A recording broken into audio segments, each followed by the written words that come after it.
Have you ever stopped to think about what will truly remain when the years have passed, when your hair has turned white and the world seems to move forward without looking back? If there's one thing we learn throughout life, it's this. The certainties we held in our youth often crumble like sand between our fingers. And one of those supposed certainties is the idea that family will always be our refuge. It's comfortable to believe this, isn't it? From a young age, we're taught that blood ties are unbreakable, that our children will be there for us in old age, that our grandchildren will surround us with love, and that we'll be respected for the path we've walked. But what if this belief isn't just naive, but dangerous? Carl Jung, one of the greatest thinkers in depth psychology, warns us of a fact that's difficult to accept. Unconditional family support is an illusion that can cost dearly for those who stubbornly cling to it. And today, I want to take you on a journey of reflection and self-discovery, a journey that may forever change your vision of the future. But before we continue, I'll ask you an honest question. Are you ready to face the truth about aging and human relationships? Because what you're about to hear is uncomfortable, but it might just set you free. Imagine for a moment a woman named Elena. She dedicated her entire life to her family. She lovingly raised her children, was present at every important moment, made sacrifices, set aside her dreams to provide them with a better life. She always believed that when her turn came to need care and companionship, her children would be there. After all, wasn't that fair? She gave them everything, so naturally, she would receive that love in return. But reality was different. Her children grew up, started their own families, moved to other cities. Phone calls became rare, visits became even rarer. There were always obligations, always rush, always something else. And then Elena realized a bitter truth. No one came to save her from loneliness. What happened to her occurs more often than we'd like to admit, because the truth is this. Children don't belong to their parents. They grow up, they create their own worlds, and those worlds don't always include parents as main characters. Society makes us believe that the life cycle is predictable, that when we grow older, we'll naturally be surrounded by our family's love. But the reality is that many parents, grandparents, spend their final years feeling invisible to those they devoted their entire lives to. Carl Jung said that the aging process demands a profound transformation in how we see ourselves and our relationships. The great tragedy isn't aging itself, but the failure to understand that the role we play in people's lives changes and often disappears. Now think with me for a moment. If family isn't the unshakable rock we imagined it to be, what do we really have left? What I'm about to tell you now may sound harsh, but it needs to be said. No one promised you that family would be your eternal refuge. No one assured you that your children would find time to visit you every weekend. No one signed a contract stating that grandchildren would grow up valuing your presence more than their mobile phone screens. No one guaranteed that just because you gave all your strength to others, others would do the same for you. But the problem is this. We've been told this lie so many times that we begin to believe it. And when this lie falls apart, we feel betrayed. But betrayed by whom? By the children? By fate? By time? Number. We feel betrayed by an illusion we ourselves fed. But Jung offers us a new path.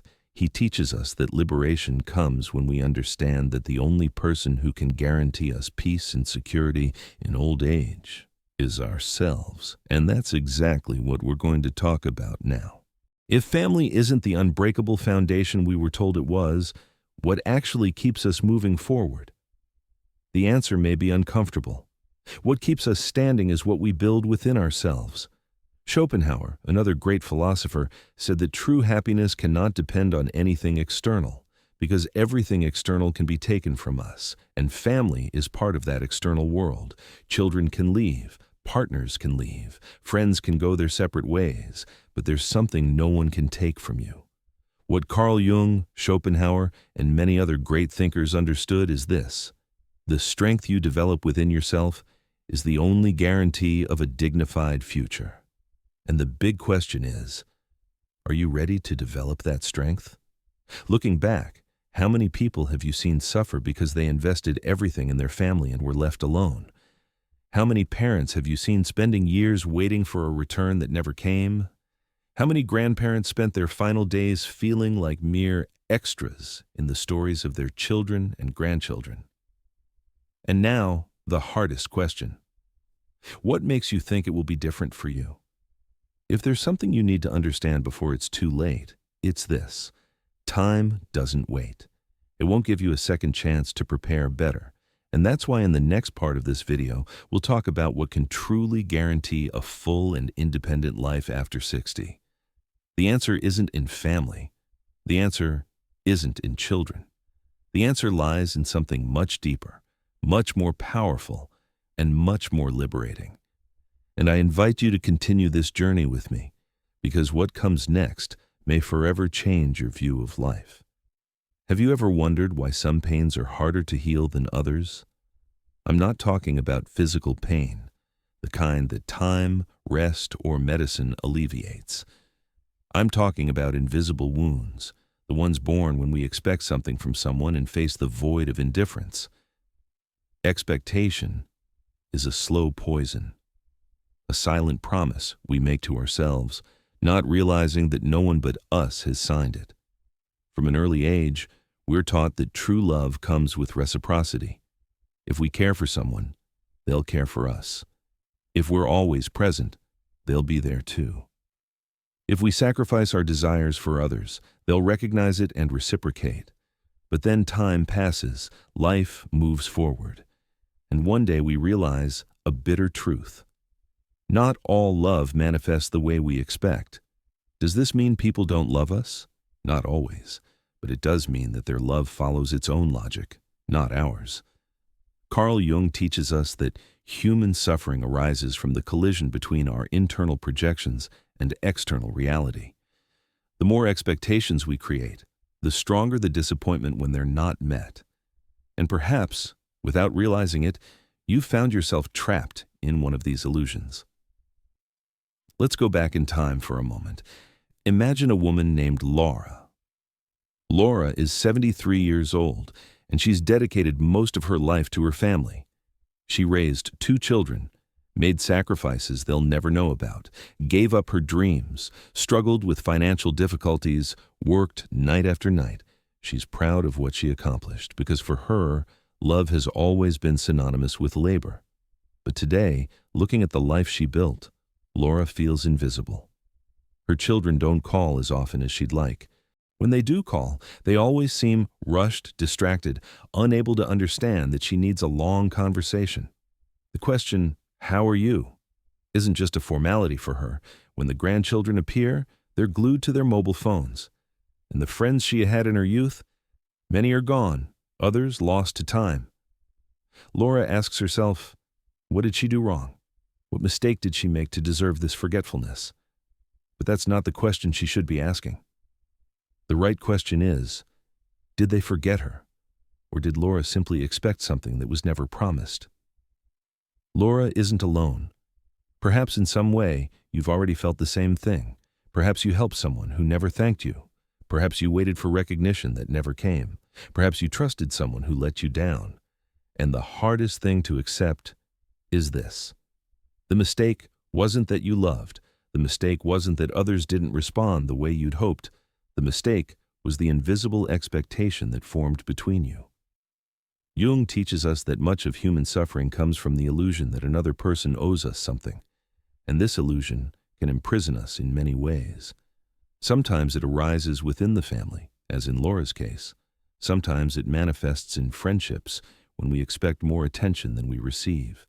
And sometimes even in romantic relationships when we give ourselves beyond what the other can reciprocate. But here's the truth that few accept.